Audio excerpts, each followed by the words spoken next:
Ladies and gentlemen, tonight, it's really a big pleasure because I have two big friends, Andrea and Pasquale, together with me, and we're going to discuss about the metaverse. I decided after 100 episodes to start also deep diving in some topics, and often out of the questions that I am asking to all these experts, international experts, the words metaverse is popping up every time, and therefore I said it's time to deep dive, and I'm super happy to deep dive for the first time with Pasquale and Andrea. Before we discuss about this big topic, let's start with a short introduction round. Perhaps Pasquale, do you want to introduce yourself? Sure, Gregorio, thank you. I'm so happy to be here, and it's also my first podcast in English, so I'm a little bit excited and also maybe shy. Anyway, I'm the CEO of Arcage. We are a creative communication agency working, I would say, at the intersection between customer experience and communication. I'm also CEO of Acquisition Team, which is a company dedicated to fundraising, digital fundraising. I'm a board member of WMind, which is a company focusing on data science and with a data science academy. Also, I have 5 kids and a wonderful wife. I have to say that even if maybe she won't listen to this podcast. But anyway. Thank you very much, Pasquale. And Andrea, short introduction from your side.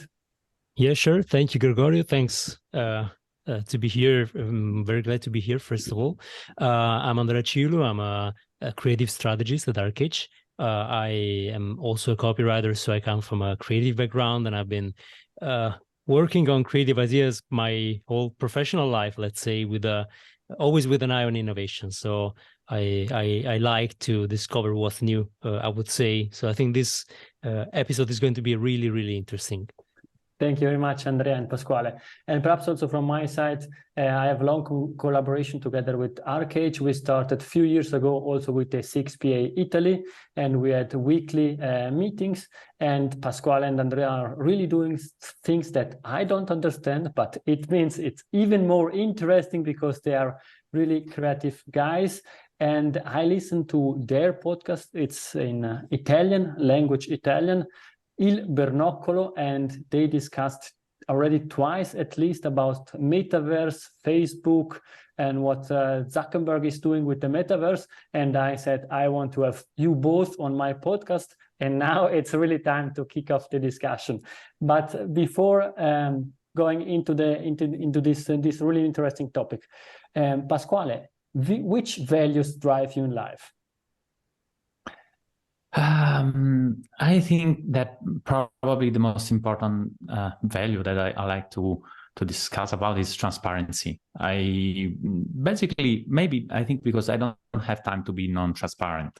So I just don't have time to create a reality which is not my own and to create stories, which is maybe weird from a communication perspective, but that's what I like of my life. And also I love to be committed. So what I expect in life is to have a commitment wherever it is about work, about life, about personal life. And also I think that great things in life come when you don't expect them. So I like to be open-minded, and I would recommend to be open-minded and just listen to the people and see what happens. Thank you, Pasquale. And giving the ball to Andrea, what are yours? Well, one driving value for me is curiosity. I like falling down rabbit holes, and I think when you follow curiosity, I think good things come. So I try not to repress curiosity. And the other thing is it's actually a Japanese term, but it's quite known as the Kaizen, which is improving a little bit every day. And I think it's something that is accessible to all of us, but the results are unimaginable. So I really like this vision of life, of improving a bit every day. Thank you very much. And I think if we could mix what you said about your values, we would have also an agile manifesto. I know that your company is also set up like an agile business, and therefore I think it's really important to have this discussion and this overview of similar values. But let's now deep dive in the metaverse. I think we are having a discussion from Switzerland to Italy to Cyprus, and therefore it's decentralized. But before deep diving, I would like to ask Andrea, what's your definition of the metaverse? I think that the purest one that you can give is a permanent virtual world that is accessible to everybody at the same time, but it's permanent, so it's there all the time. It's actually a parallel reality. That's what the metaverse is supposed to be, not what it is maybe today, but what it's supposed to be, in my opinion. Thank you, Andrea. Pasquale, perhaps Andrea said it's digital, and now we know that we have augmented reality and all these different realities. What's your view on the metaverse? What's the metaverse for you?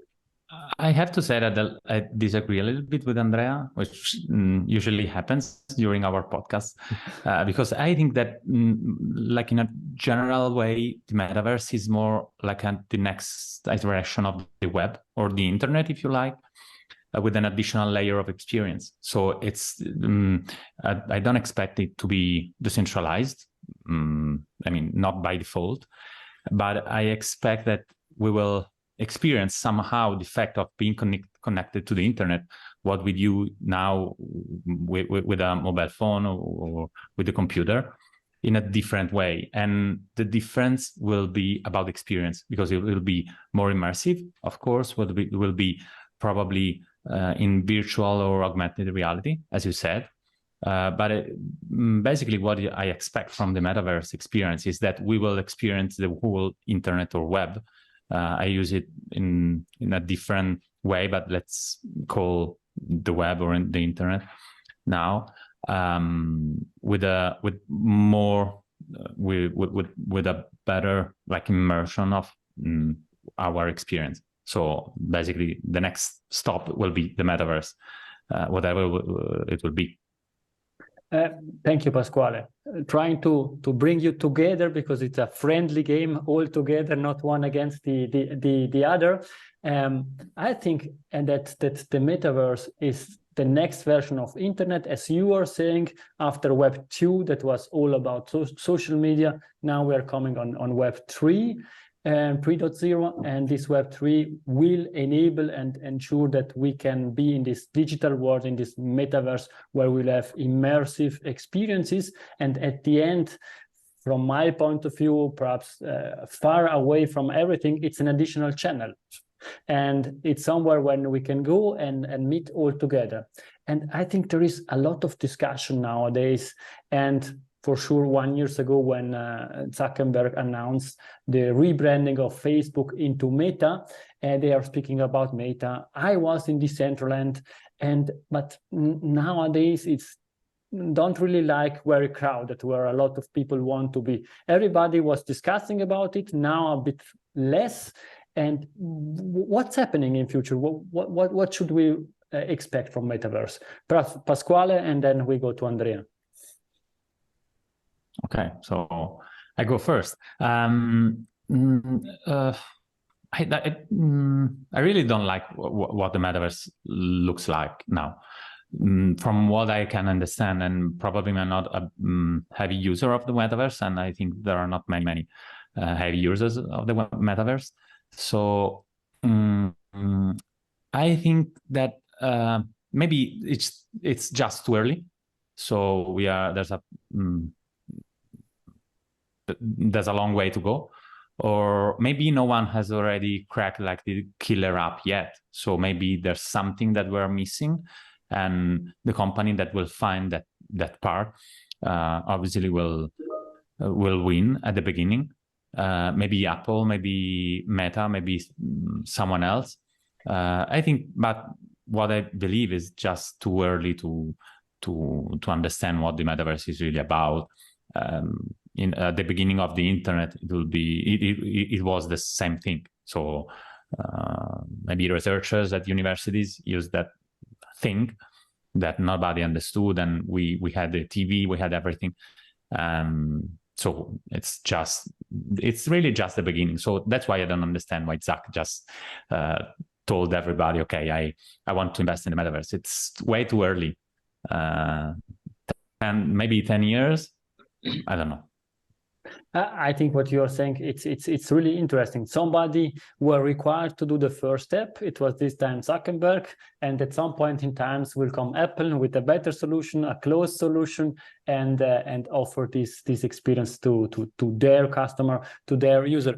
But Andrea, from your point of view, why, for example, we read that in Decentraland there are not so many users? And clear, it was also my first experience using Decentraland. I tried to log in several times, it didn't work, and then when I was in there, to be honest, it was not so fun from my point of view. But perhaps I am also a bit too old for that. But what's your view? Yeah, I think the numbers for Decentraland were honestly quite embarrassing for the platform. I don't know whether they're true but yeah, they're very small. And now I think our view and our enthusiasm for the metaverse were quite biased by the lockdowns and the fact that everybody just had no other outlet. If you think about it, it was the same thing with Clubhouse, for example. It was supposed to be the next big thing until everybody just went out for aperitivo and they had better things to do. Now, coming to better things to do, that's probably the major thing with the metaverse. We don't have yet a reason to go there. Now, people are building the technology, they're building the infrastructure, but I guess the winner will be the one that will find and give us a good reason to go there. It's not surprising that actually the first iterations that we call the metaverse and where the brands are actually spending money and getting some numbers are games that are metaversical, if that's even a word, but that they're built upon a reason to be there, and there comes the environment. Think Fortnite and Roblox and Minecraft. When people have reason to go there, then you can build things upon it. If you just build a 3D world where you just go to spend your time as you experienced, that there is not a lot of reasons to just attend these empty plazas, and it's a bit alienating. So I think we need probably more creatives and storytellers and world builders if it's going to be an immersive world. On the other hand, if it's an AR world, just layer, as Pasquale said, which is very probable, that is juxtaposed to our reality, that would require even more reasons to be there, because we don't want to just cover our reality with something that doesn't serve any purpose. So in any case, we need, I think, narratives, we need interactions, and this is, I can't see that yet. It's really what is missing in the scenario. Andrea, to add a little bit more context, the last email I received from MetaQuest as a MetaQuest Pro owner is an email reading, become a superhero, become Iron Man, which is totally, in topic on what you said, because unless you want to be Iron Man and you want to play, there's not much more to do in the metaverse. Yeah. I mean, if you think about it, you compare it to the narratives of the big games that I just quoted, this is really shallow. It signals like a lack of ideas. If you think about Fortnite, about how intricate the narratives are, how many IPs they bring in the game every 3 months, I mean, there is a lot of work to keep things happening. It's not like build it and they will come. It's like make it happen and they will come. Because there are so many things to do out there. So why you have to so many be more at home with the with the Quest. Anyway, trying to summarize what you're saying, what is still missing is the experience, and we are in an experience economy, and it's still extremely improbable that there are really good experience there that you can interact with people. I was in Decentraland, and it's really the first thing, if I think back when we were waiting for the internet, and there was this beep, beep, beep, beep until we connected to the internet. I think it's the same time. But I tried to interact with somebody else. It was impossible. No way to interact with somebody else, have a normal discussion due to latency issues, due to that it was not working properly and so on. And I was in there for half an hour, 40 minutes, and I met 2 or 3 people, to be honest. It was not so crowded, and it was not so possible to have discussion. I think, Pasquale, we mentioned about something like games. Which are the other use cases that you can see coming in the next few months or years in the metaverse? I think there could be some nice opportunities in the workspace business, like having a monitor and virtual monitors with more space to do Excel. Doesn't sound very exciting, but it could be interesting. And the new camera of the MetaQuest Pro is really high fidelity compared to the ones that on the MetaQuest 1, for example. And also the learning environment. I see some space there, because maybe people want to, when we do online learning, maybe we could take advantage of a more friendly environment. But of course, I mean, all day with that heavy thing on your head is not very, very nice. So, but maybe workspace and learning will come first. And of course, we have the entertainment and games. But I tried to play the F1 video game with the Quest, and I mean, I felt like dizzy after one lap. So it's really, maybe for heavy players it works, but for just a casual player as I am, I'm a bit too old for that, maybe. But you are young inside, and therefore you are still using these goggles and trying to find way to use that and use cases. And at the end, I think it's really about game. And you spoke about using it in business for meetings, for educational purposes. Perhaps, Andrea, on the long term, thinking in future, are there other use cases that you can see or you can foresee about the metaverse? Well, I think we might want to be in virtual worlds only if either the experience is totally immersive, so you don't have the even physical roadblocks that Pasquale was mentioning, so the experience now is not that great. We might even see, and this probably has to also do what is happening with the social networks. The metaverse could also be our small private space, because what we see now is that the big generalist social networks are crumbling down, and people are moving to closer communities of people who are more similar to them. So maybe we could imagine that the metaverse, rather than being a huge space to explore, would be a safer space to be in. So we should really pay attention to what is happening to social networks first, because that is one thing. People think that the metaverse is mostly for meeting people, so it's a crowded place, but we are not sure about that. I mean, as Pasquale was saying, that the main use cases for now will be mostly focus on smaller groups or individuals.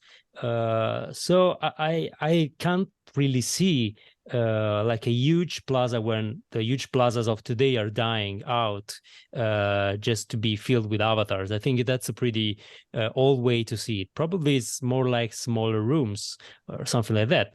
It will evolve from the use cases that Pasquale was mentioning now. So I think, being an evolutionary perspective, we cannot really predict what will live and what will not.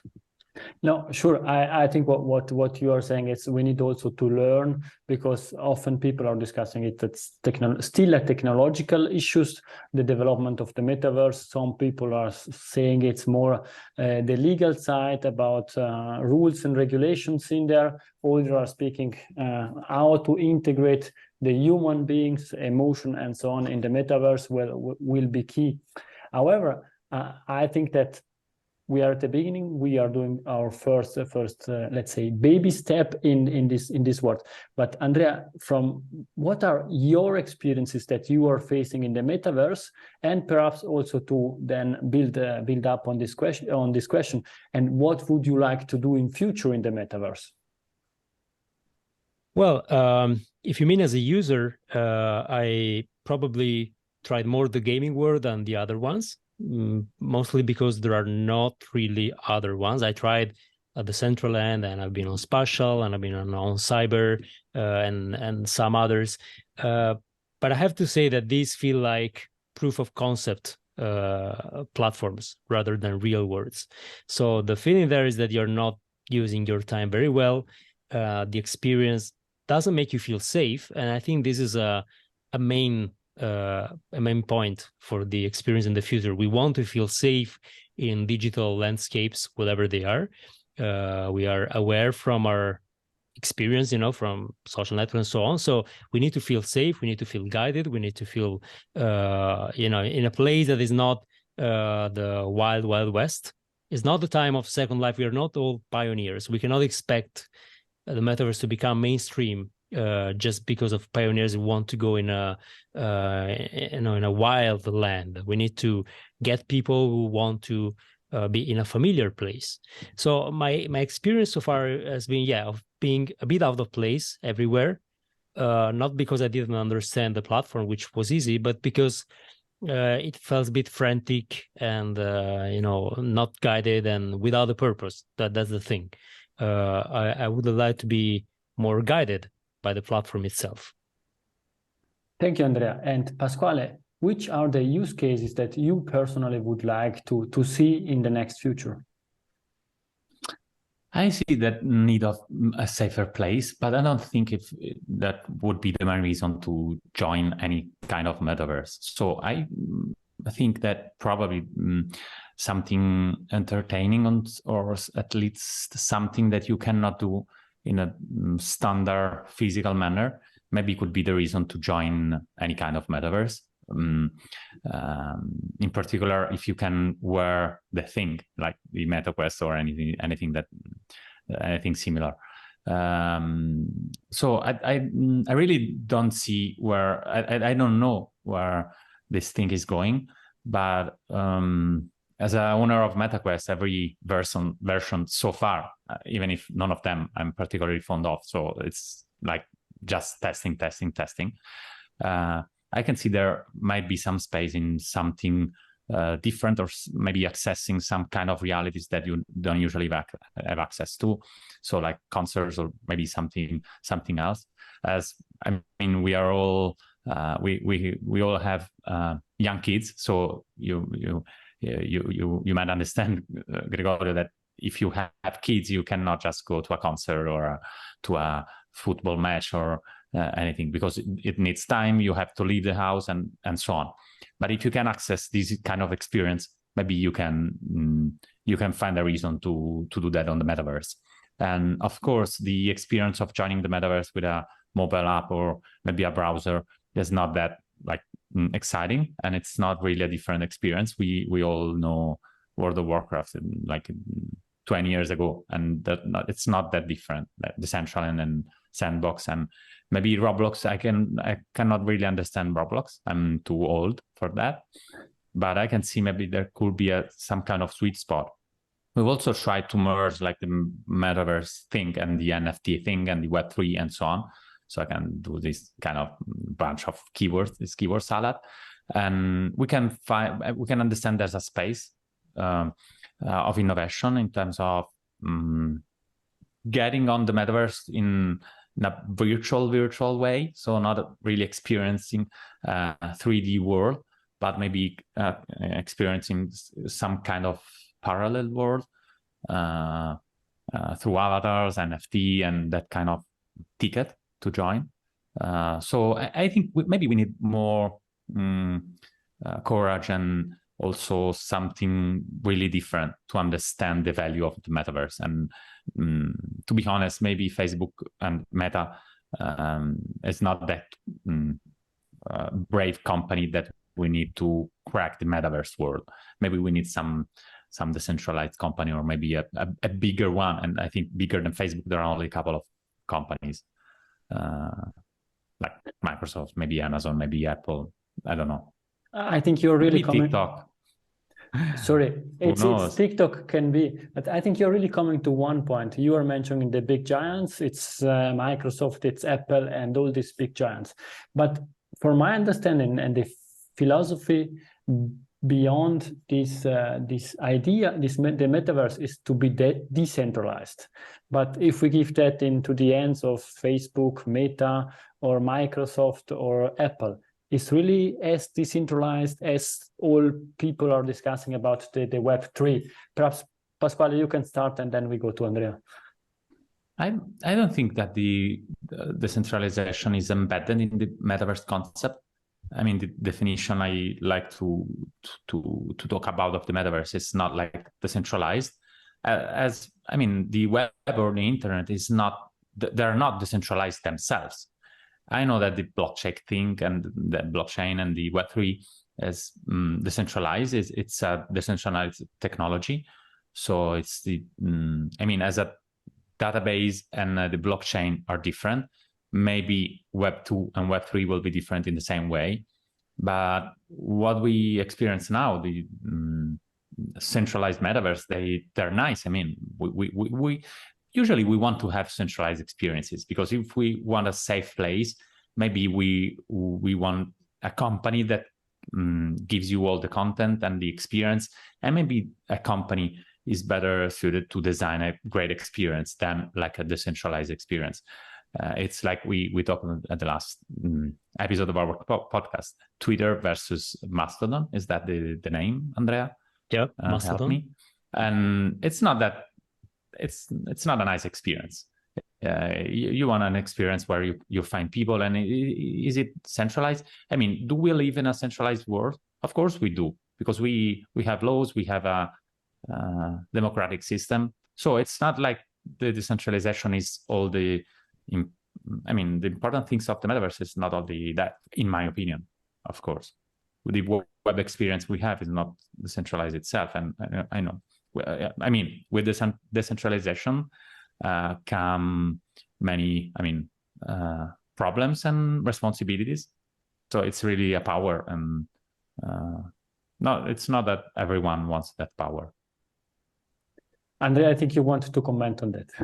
Yeah, I agree on this with Pasquale. I think decentralization is a nice utopia in a way, but with Web3, we thought that decentralization is a purely technological matter. Actually, it's a social matter as well. So we can have a technology that allows for decentralization, but we tend to centralize. You see, even in Web3, we are seeing some centralization on DAOs, and it's decentralized in theory, but then we tend to flock around some sources, some centers of power, which is not always good. But as Pasquale was saying, when we are looking at the experience, and I will add, when we are looking at story words, for example, narratives that I think are what holds everything together, you want a central narrator that makes the narration feel true. Now, we were quoting companies that might hack the secret to the metaverse, and I will add a name like Disney. Disney is moving in that space. Disney has, for example, Star Wars, which is already,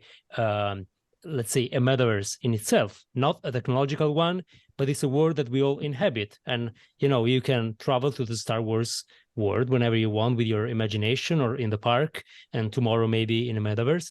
Now, that kind of world is what would draw people to a metaverse. So you need a big company, or at least a big IP, to make that feel true. Many small ideas will probably not amount to a metaverse people want to be in. So I would bet on big companies as well. Thank you, Andrea. And perhaps staying with you now, it's 2030. It's roughly in 10 years' time. How will the metaverse impact our life? Oh my God. Well, I have to go first. Andrea, please, you go first. I will go on this, so you have time to think about this very hard question. What they say, that we tend to overestimate the impact of technology in the short term and underestimate it in the long term. And usually in the long term is the more pervasive impact. So it's, rather than being a flashy impact where you have like everybody's on the metaverse all the time, which is what we think and what we thought during the pandemic, like everybody will be hooked to the MetaQuest 24 hours a day. it will probably be more subtle, like the internet is today. It's everywhere, but we don't really feel like we are accessing it.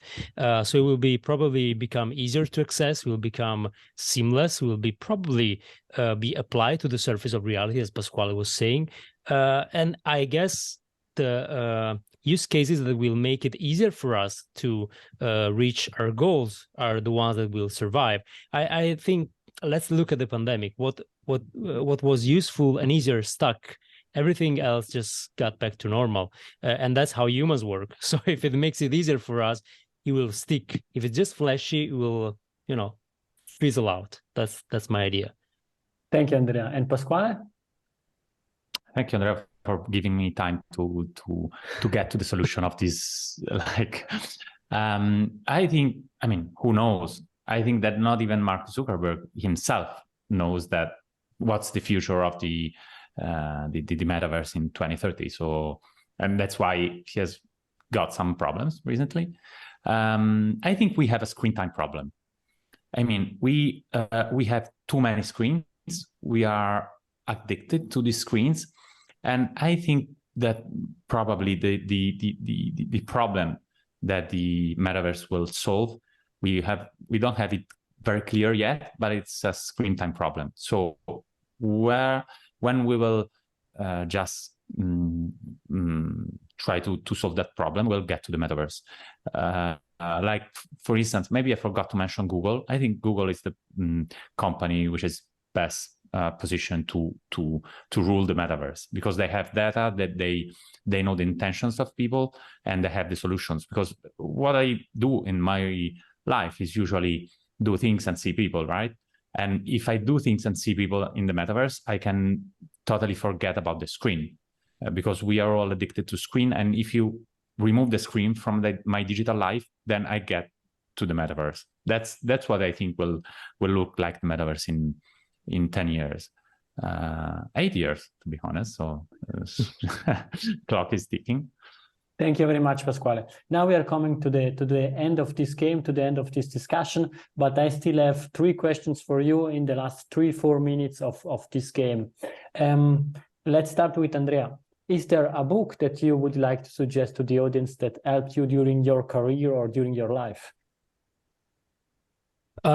Gregorio, I will suggest a book that is really unexpected. It didn't really help me in the professional life, but I think it might help think about experiences, even in the virtual world. And it's a book from 1977. It's called A Pattern Language. It's a book about urbanism and architecture, but it's more than that. It tries to track what humans like in the spaces they inhabit, being the cities, the houses, the villages, looking at how humanity selected certain forms. And I think some of these things we have lost. They're mostly vernacular, and we might want to look at that to build our physical experience even in a virtual world. I think it's illuminating. It's being a book from the 70s, as you might imagine, is not a vertical text, is more philosophical, but I suggest, since the listeners will have read all the books from last year, let's look back at another decade. Thank you, Andrea. And I think now it's getting difficult for you, Pasquale, to find a better suggestion. Yes, yes, absolutely. I come with another book. It's Life 3.0 by Max Tegmark, who is a physicist. So it's more about the future. So it's more expected. It's totally not unexpected. And it's about artificial intelligence. And it's also about how the AI will change our life, I would say. But it's not about a metaverse future. It's not about that. It's about how we create a new kind of life through computer and computer technology.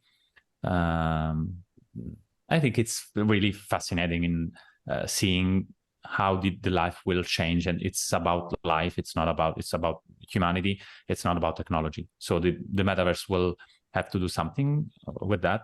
I don't know how much, but I totally recommend this book, Life 3.0, and it was also recommended by Elon Musk, which is I don't know if it's a good point now, but anyway.